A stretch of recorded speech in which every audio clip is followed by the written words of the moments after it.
Bueno, y hoy en Voto 24 continuamos. Estamos conversando ahora en esta etapa con cada uno de los candidatos a la vicepresidencia de la República en las diferentes nóminas.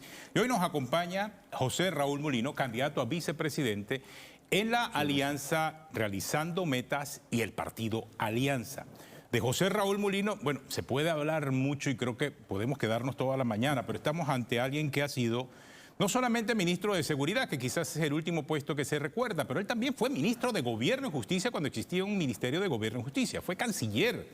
Además también de haber sido magistrado suplente de la Sala Civil de la Corte Suprema de Justicia en la década de los 90.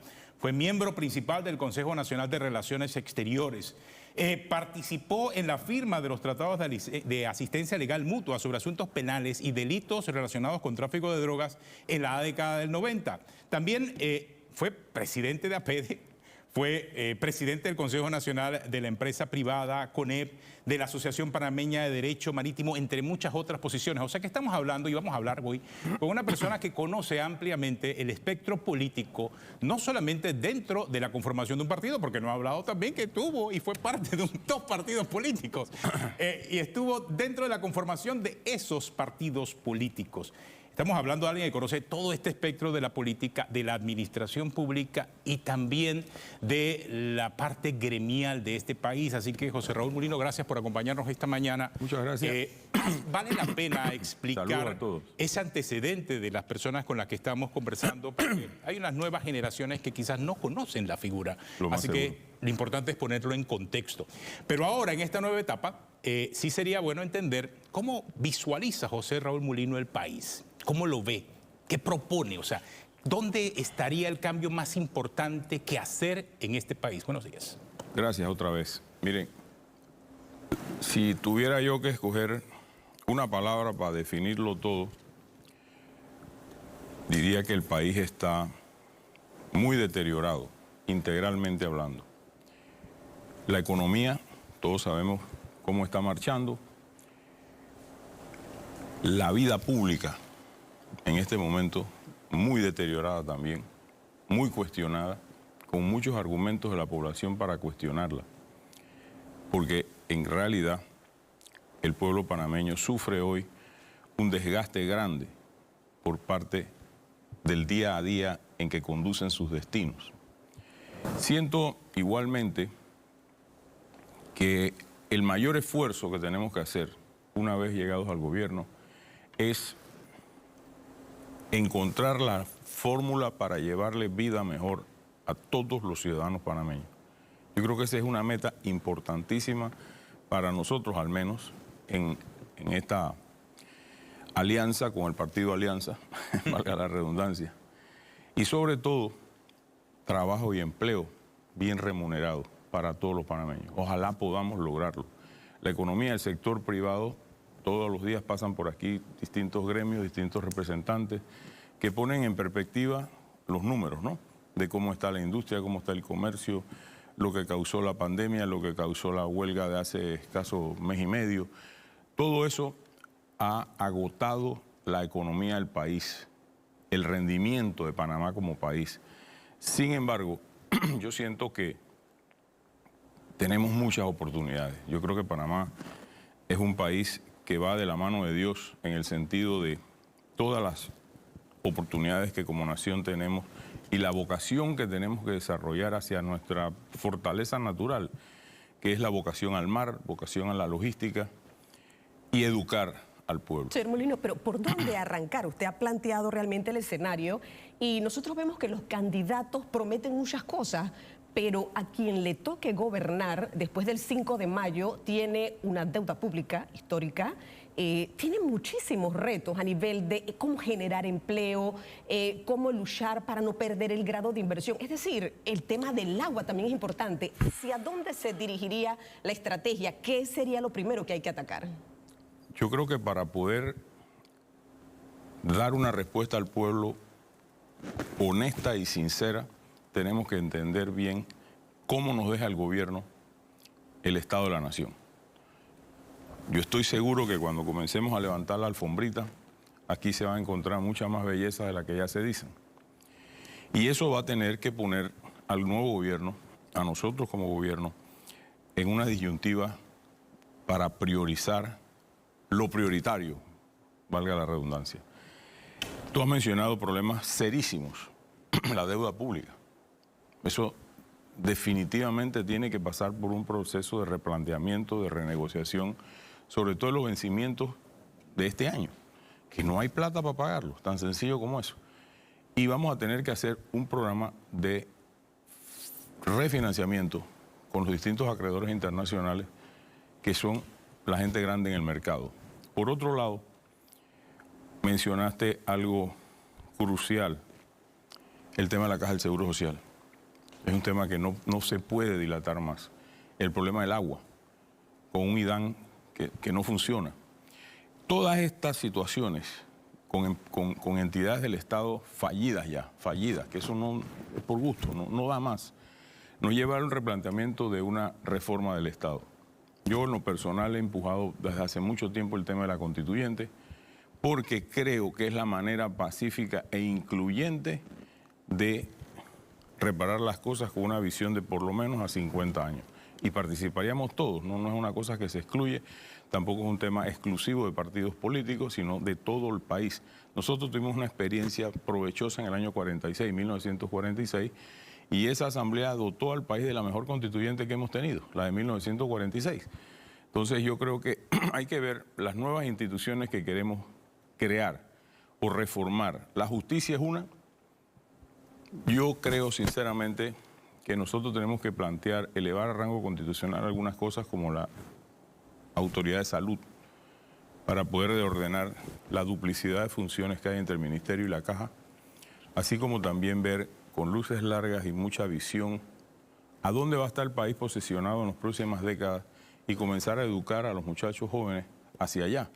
No podemos tener un país que sea una fábrica de empleos públicos o de ahijados o de gente que no tiene mayor futuro, aunque se hayan graduado de alguna escuela o de alguna universidad.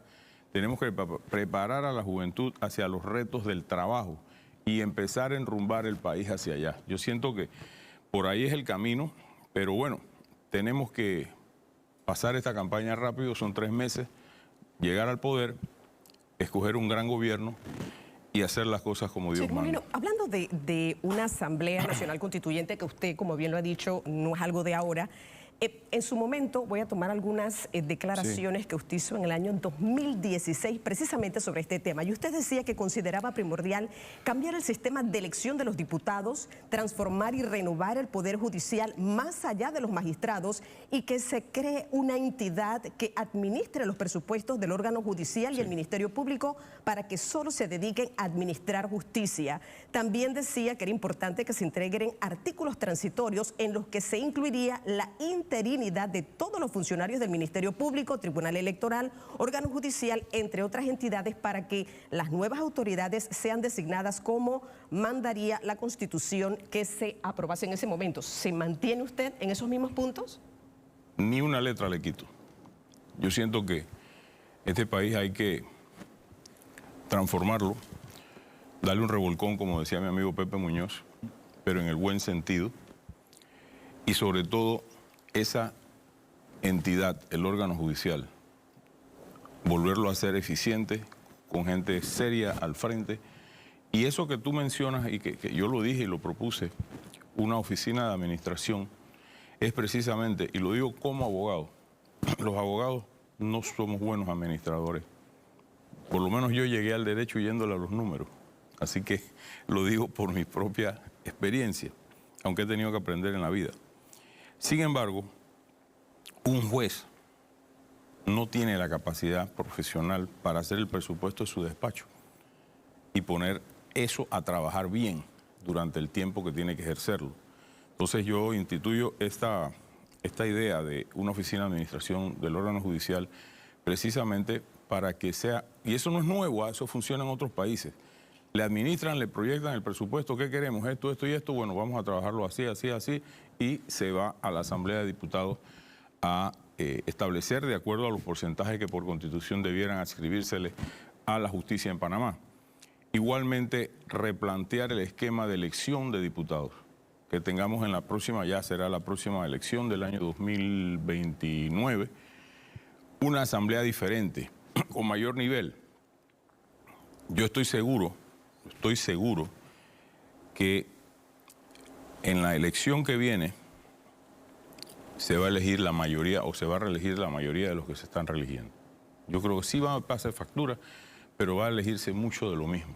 Entonces, si tú elevas la asamblea a un nivel provincial, ¿no? Y cuidado que hasta nacional, pudiéramos tener una mejor calidad humana. El diputado de hoy es un representante de corregimiento glorificado, con dineros que nadie sabe de dónde salen. Uno los ve derrochando plata, los ve gastando millones de dólares y nadie dice, bueno, el sueldo neto de un diputado, ¿cuánto pueden ser? 7, 8 mil, 9 mil dólares. Eso no da para la vida que llevan, para el derroche que tienen cuando llega Navidad, cuando llega Carnavales, cuando llegan todas estas fiestas grandes. Y esas cosas hay que enseriarlas. Yo no siento, y lo digo con toda honestidad, yo no siento que nosotros estamos viviendo en un país normal, muy anormal el país que estamos viviendo. Ya ni nos sonrojan las cosas y hay que enderezar el camino, porque si no, este país va a quedar en muy malas manos muy pronto. Usted nos está revelando elementos importantes de lo que sería una nómina presidencial de RM y Alianza. Y nos está diciendo, uno, que hay un proceso de transformación o que esperarían hacer un proceso de transformación en el órgano judicial y en la Asamblea Nacional a través de un proceso constituyente. Creo que no me está hablando de una promesa, sino de una propuesta específica con la cual ustedes comenzarían su gobierno de ganar las elecciones. Hay que hacerlo rápido. Yo creo que la paciencia del pueblo panameño está bien deteriorada. Lo vemos, lo hemos visto recientemente. Y los problemas que hay que enfrentar tampoco son de soluciones ni fáciles, ni políticas, ni cosméticas. Si nosotros enfrentamos la realidad de las cosas urgentes que tiene este país, las que ya mencioné, el seguro, la deuda, etcétera, nos vamos a dar cuenta que la luna de miel, que le llaman al periodo de los primeros 100 días de un gobierno, cuidado que son 30 días.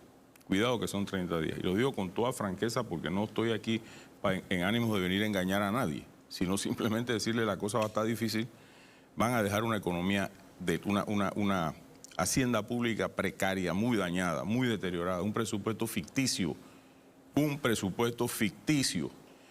El hecho de que hayan quitado 2.000 millones no lo convierte en real. Eso es ficticio. Y el país va a tener que ajustar muchísimo su funcionamiento. Porque mientras se renegocia la deuda, mientras haya flujo nuevo para poder invertir, ¿cuánto queda de ese presupuesto de 30.000 inflado para inversión? Muy poco. Estamos viviendo de deuda para pagar deuda. Todo el andamiaje gubernamental se financia la operación del gobierno con más deuda. Nosotros que tenemos en el Banco Nacional la plata con que se paga la planilla. Eso no es así. Y hay que decírselo al país para poder encontrar, explicándole con la verdad a la gente, la paciencia necesaria para poder hacer los cambios que se necesitan. Este es un país en donde todos vamos a tener que poner una cuota de sacrificio importante, todos. Señor Molino, quiero saber, y a ver si no estoy equivocada, usted el mensaje que le está mandando al país hoy en día es que esa época de bonanza, porque hay que decirlo, el panameño cuando recuerda la administración del señor Martinelli, y así lo ha dicho públicamente, lo enmarca en una época de bonanza. Usted en alguna entrevista reconoció que lo que le había dejado la administración pasada al señor Martinelli, es decir, la administración del señor Martín Torrijos, había sido muy distinta con la que se va a encontrar hoy en día. Sí, claro. Son épocas diferentes, son momentos diferentes, no solamente a nivel nacional, sino a nivel internacional en cuanto a economía se refiere, y ya sabemos todo lo que ha pasado con temas de pandemia y demás. No será la misma época que va a vivir el panameño, porque creo que esa es la idea que se ha vendido, ¿no? Definitivamente. Yo creo que, primero, no creo que sea la misma época porque todos sabemos cómo estamos, ¿no? Pero sí tenemos un compromiso. Ricardo Martinelli es un hombre de trabajo, de ideas para echar adelante este país. Tenemos potencial, tenemos áreas turísticas del país que desarrollar, proyectos importantes que terminar y concluir, como es la línea 3 del metro, expandir ese metro más hacia el área este, con el propósito de darle mejor vida a la gente. Yo creo que de eso se trata esto, vida mejor, haciendo un esfuerzo. teniendo un gobierno austero. Tiene que haber un gobierno austero, precisamente para que la gente vea con el ejemplo que se da de que este no es un gobierno de francachela, ¿no?, sino de un gobierno que quiere realizar la mejor inversión de los dineros públicos, realizando proyectos que generen empleo y que coayuden con el sector privado a llevar mejores empleos bien remunerados a los panameños. Yo creo que no estamos hablando de algo imposible, definitivamente que vamos a tener que entrar rapidito a solucionar esos problemas que están ahí en la mesa, pero que no va a impedir eso que desarrollemos proyectos importantes como los que he mencionado y otros más. El tren a Chiriquí, eso es algo que va a ser, yo creo, que el legado más importante de esta administración, de la nueva oportunidad de administrar el país. En fin, cuando tú ves y uno va por el interior y ver la capacidad de desarrollo en el turismo, ¿cómo es posible con el desfile de las 1000 polleras, que es un evento precioso, que no había agua en las tablas? No había agua en Usted las lo tablas. dice porque estuvo allí, ¿no? Yo estuve allí. Claro que sí. Eso, imagínate cómo amaneció ese pueblo al día siguiente, destruido, porque no había agua. Abrías la llave y no salía agua, no había agua. Esas cosas no pueden pasar en este país. El IDAN es una institución inoperante. Por aquí veo al director que pasa un día sí y otro también echando unos cuentos de camino que no resuelven. Yo no digo que no se esté haciendo nada, pero no resuelven la realidad de esa institución. Y eso hay que verlo con luces grandes para poder enrumbarla por donde debe ser. Es un gran desastre la administración del agua en Panamá. Hablando del agua, Canal de Panamá. ¿Cómo ve la nómina RM Alianza del Canal de Panamá?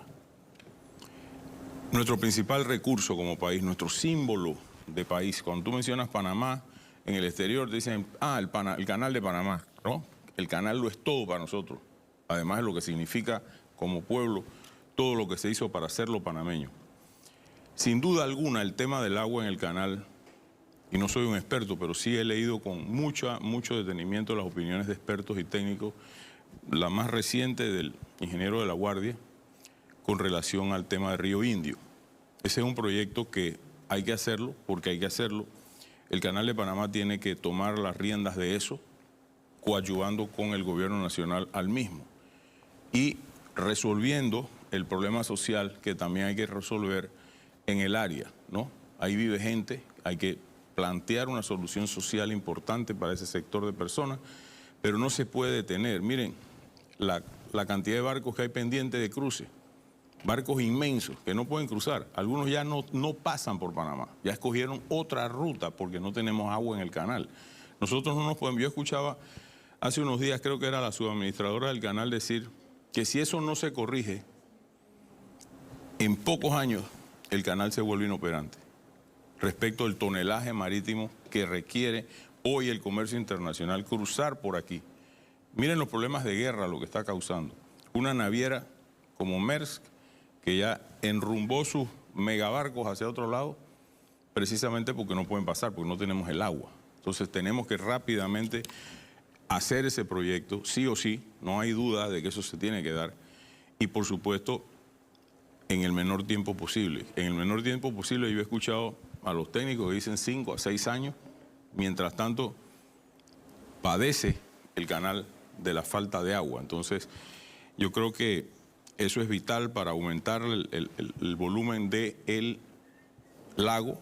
Y por otro lado, la propuesta que hicimos hace unos días de hacer una potabilizadora en el Bayano, con el ánimo de dotar a ese enorme sector del país de agua, agua potable, y así disminuir un poco el estrés que tiene el lago del canal, donde suple de agua a toda la población del área capitalina. Entonces, son retos grandes, son proyectos grandes, pero hay que hacerlo. ¿Y la minería?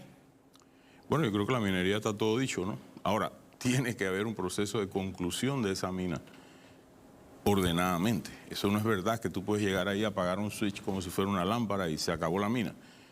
El no cerrar eso como debe cerrarse puede ocasionar problemas muy, muy grandes. Yo no soy experto en minas, pero sí la visité una vez y me di cuenta la dimensión de ese proyecto que hoy ya el país conoce, ¿no? Y esas cosas tienen que volver a su real lugar en muchos años. Fíjese usted que dicen el propio ministro lo escuché, de que cerrar la mina, como Dios manda, toma 8 años, 9 años. No es la impaciencia ciudadana, que se entiende desde cierto grado de observación, la que va a solucionar la mina cerrándola de una vez. Eso es mentira. Eso no se puede hacer de una vez. Así que el país yo creo que habló ya claro. Ese es un tema que hay que manejarlo con mucho cuidado, porque si por alguna razón el cierre de esa mina no se hace de manera ordenada y técnicamente en una forma capaz, pues puede producir problemas de contaminación y un montón de otras cosas que no quisiéramos tener. Para nadie es un secreto. Toda la clase política en este país está enfocada en lo que va a decidir la Corte Suprema de Justicia acerca de un recurso de casación presentado por la defensa del señor Ricardo Martinelli. ¿Qué piensa usted acerca de eso? Bueno, yo como abogado entiendo perfectamente la connotación, la importancia, la relevancia que tiene ese recurso extraordinario de casación. Pero también como abogado vi, porque me tomé el tiempo de escuchar la audiencia, que gracias a Dios la televisaron por todas las redes de la Corte y pudimos verla en vivo y a todo color, el desastre de proceso que fue ese. O sea, daba pena ajena ver la participación de los fiscales. Fiscales en temas de lavado de dinero que no entienden las complejidades del propio acto de comercio, que no entienden figuras jurídicas como es el factoring, que no entienden cómo se arma un negocio. Se demostró a través de los peritajes del propio fiscal que los dineros que usó Ricardo Martinelli para eso provenían de varias de sus cuentas en un banco de la localidad que tenían por mucho tiempo y que fueron usadas para invertir y para pagar deudas de EPASA ante el Banco General. ¿Cómo es posible que pueda haber el delito de lavado de dinero habiendo dos bancos participados de una transacción? El banco que recibe el pago del precio de venta y el banco que lo paga. Dos bancos importantísimos de este país, los dos bancos más importantes de Panamá, actuaron en esta transacción. Escuchamos en ese proceso hablar a los dueños, decir que nunca nadie les planteó algo negativo en torno a la transferencia de fondos o que esos fondos venían de aquí o venían de allá, de actos de corrupción, etc. Es un grave error cuando una empresa licita y se le da un anticipo. En algunos de los contratos llevan anticipo, los contratos. Esa plata entra al flujo de caja de la empresa contratista. Esa plata no queda por ahí anclada en una cuenta mientras se va haciendo el proyecto. Para eso entonces se dan las fianzas de cumplimiento con compañías aseguradoras importantes. Todas esas cosas se desconocieron. Dos testimonios de testigos disque protegidos, que todos sabemos quiénes fueron, que no le permitieron a la defensa poderlo cuestionar. O sea, tú haz lo que tú quieras, me llevas a un juicio, pero respétame mis derechos, respétame el debido proceso al que tengo derecho como ciudadano de este país, como panameño, común y corriente. Eso no pasó. Entonces, yo me leí el escrito de casación, que no es una apelación de la apelación. La casación es un recurso técnico muy, muy delicado, sea en lo civil o en lo penal. Es muy delicado. Y se plantea ahí qué son los errores en derecho que se cometieron en el proceso. Ese documento que se publicó y se distribuyó ampliamente, que redactó el abogado Carlos Carrillo, es perfecto. Es perfecto. Y debe la Corte, la Sala Penal en este caso, porque no es el Pleno, la Sala Penal de la Corte, definir en derecho lo que ahí se plantea. O sea, ¿usted espera que se admita la casación presentada por la defensa del señor Por supuesto que sí, yo creo que debe ser así, porque aún en el evento, vamos a suponer de que el escrito adolezca de alguna falla. La ley, el Código Judicial obliga al juzgador a decirle, a enviarlo a corregir. O sea, tiene que corregirse para presentarse porque no es una instancia más en el proceso. Es un recurso extraordinario en donde se va a discutir la legalidad del mismo proceso. Entonces, no puede ser que a una persona, porque es Ricardo Martinelli, ¿no?, se le niegue, como se le han negado ya, sus derechos en un tema que es de fundamental importancia. Yo no siento que la Corte Suprema de Justicia, la Sala Penal en este caso, puede darse el lujo de no admitirla para truncar una carrera presidencial en las próximas elecciones que ya sabemos que el pueblo decidió. Aquí yo no estoy hablando por mí, yo estoy hablando por todas las mediciones que se hacen a nivel nacional. Ricardo Martinelli es el próximo presidente de este país, si lo dejan correr.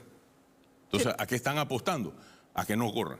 Y eso no se puede hacer a través de un proceso amañado de justicia, porque hoy es por mí, mañana es por ti. Nosotros no podemos aplaudir eso, porque aplaudir eso significa reventar la justicia, la administración de justicia tan cuestionada que tenemos ya. Entonces, señor Molino, yo creo que tiene que correr y tienen claro, que fallar en derechos. Yo iba un poco por allí porque es inédito lo que está pasando en nuestro país y su posición específicamente como candidato a la vicepresidencia. Usted en algún momento ha dicho, o lo ha reiterado también, yo ni lo esperaba, ni lo busqué. Así es. Pero toda mi vida me he preparado para este momento. Así es.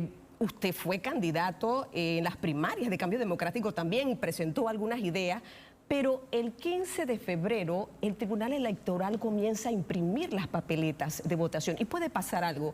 Si antes de ese tiempo se falla y el señor Martinelli se inhabilita, en la papeleta aparecería usted como candidato. Obviamente, sí. José Raúl Mulino llevaría a Realizando Metas a ganar si no estuviera, en este caso en particular, en la papeleta el señor Ricardo Martinelli. ¿Qué piensa usted? Le digo algo y escríbalo. Me voy a partir el alma, si eso sucede, para ganar y llevar al partido al triunfo electoral y hacer un buen gobierno. Eso se lo doy por sentado. Sin embargo, mi esperanza y mi apoyo es a Ricardo Martinelli, que le respeten sus derechos y que le permitan correr. No puede ser. Ahí está Guatemala, que ustedes vieron, ayer tomó posesión el nuevo presidente entre problemas de todo tipo para intervenir la justicia en una decisión del pueblo de Guatemala que eligió al señor Arévalo. No fue el dedo de nadie, fue el pueblo de Guatemala. Bueno, nosotros necesitamos que sea el pueblo de Panamá el que exija y rinda con el voto, el testimonio de aprobación de quién va a ser su próximo presidente. Señor Molino, el otro escenario... Eso tiene que ser así. El otro escenario es que el señor Martinelli apareciese en la papeleta, fuese luego inhabilitado y le endosaría los votos a usted. Mire, como presidente de la República, porque ese sería su papel, ¿no tendría usted un vicepresidente? No tengo vicepresidente. Por eso le digo, es algo inédito, sí, porque mientras usted ocuparía el Palacio de las Garzas, el señor Martinelli estaría enfrentando los cargos o la justicia por el caso New Business. Es decir, sería algo bastante, no sé, en el caso suyo, delicado. Usted estaría en la presidencia de la República, el señor Martinelli estaría en otro lugar, obviamente por las circunstancias y el caso que ya conocemos. Usted lo iría solamente a visitar. Usted tendría el poder, señor Mulino. Usted sería el presidente de este país. Es decir, yo no sé si usted ha analizado esta situación porque eso sería lo que pudiera pasar. Por supuesto, y lo hemos conversado con el Tribunal Electoral también, porque claro, surgen dudas, ¿no? En una reunión que tuvimos hará 3 semanas con Organización Electoral, el señor Osman Valdés nos dijo claramente que van a esperar hasta el mes de abril, los primeros días de abril, para imprimir la papeleta presidencial.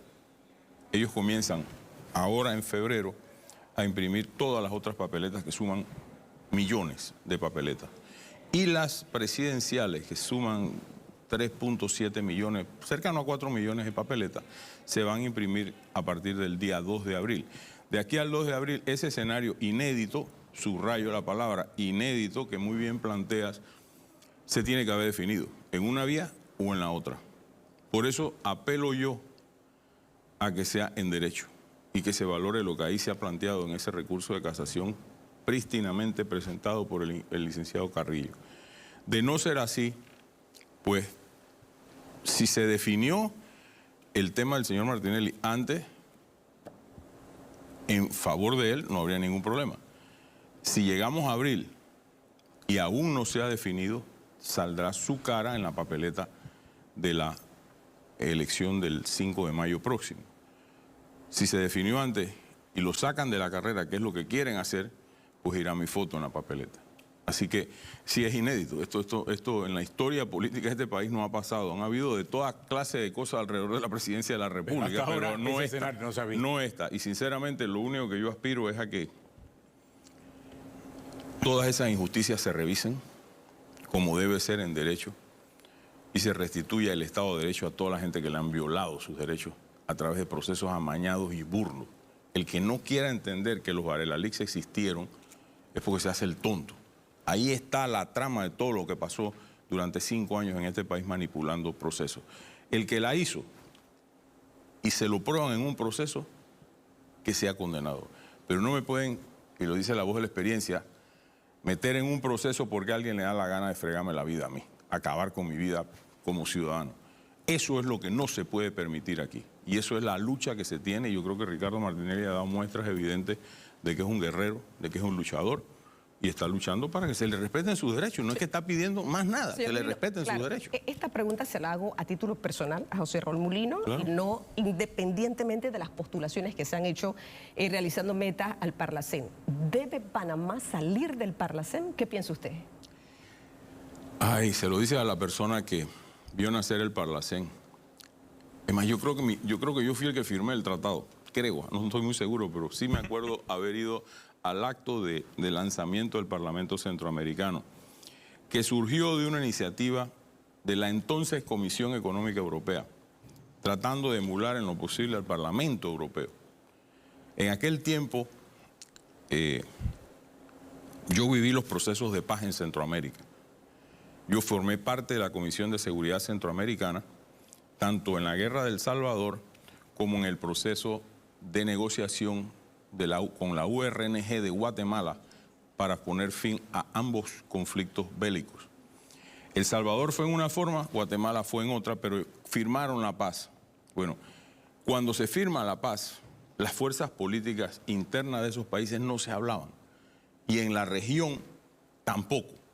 No, entonces se trajo esa figura, que fue una recomendación y hasta financiada en parte del inicio por la entonces Comunidad Europea, hoy es la Unión Europea, todavía no se habían consolidado como lo que es hoy día, y nació el Parlacén. Que se desdibujó en el tiempo, eso es harina de otro costal. Yo creo que el Parlacén, si no se replantea como un organismo internacional, regional, con claras visiones y metas a cumplir, debe extinguirse.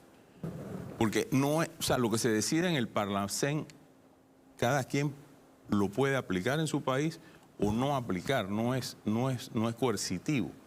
Y la verdad que yo no conozco una sola resolución del Parlacén durante su existencia que yo recuerde que haya servido para algo. Sinceramente, no la recuerdo. Entonces, claro, es una institución muy deteriorada por todo lo que ha pasado ahí, que se ha usado de refugio, que se ha usado de todo. Pero sí tiene que replantearse. Es una institución creada por un tratado internacional entre 6 países, no 5, porque Costa Rica desde un inicio dijo que no iba a participar. Eso fue así, desde un inicio. Costa Rica no participó del Parlacén y hoy no es miembro del Parlacén. Los demás países sí asistimos a eso. Panamá en aquel momento vivía una transición democrática en donde, curiosamente, la primera vez que las fuerzas políticas en Panamá se hablaron entre sí fue cuando se iniciaron los diálogos de Bambito, en los que yo participé, cuando el tema del canal, la visión del Panamá 2000 que le llamábamos. El expresidente Belisario Betancur vino a Panamá y actuó como amigable componedor entre las fuerzas civilistas y el PRD. Simple y sencillamente éramos enemigos, ni siquiera oponentes, no nos hablábamos. Eso, gracias a Dios, finalizó y se logró con un consenso nacional gigante y muy grande, que siempre tenemos que recordar de que esas cosas grandes son posibles hacerlas en nuestro país. Y ahí está el canal, panameño 100% y operando con mucha eficiencia, a pesar de todo, mucho mejor de lo que lo administraron los Estados Unidos de América. Entonces, si yo vine a hacer esa institución, abogaría por un replanteamiento o su extinción, pero esa decisión no es de Panamá. Esa decisión no es de Panamá, son 5 países que forman parte de eso y será una discusión en algún momento. En algún momento yo no la veo cercana, sinceramente, porque vamos a elegir candidatos a Parlacén ahora en esta elección. Salvo creo que un partido no postuló, lo demás todos hemos postulado. Bueno, muchas gracias, licenciado José Raúl Mulino, por acompañarnos, candidato a la vicepresidencia de la República en la Alianza Realizando Metas. Agradezco mucho y saludo a la teleaudiencia con gran respeto. Gracias por invitarme. Tenemos una pausa, regresamos en breve.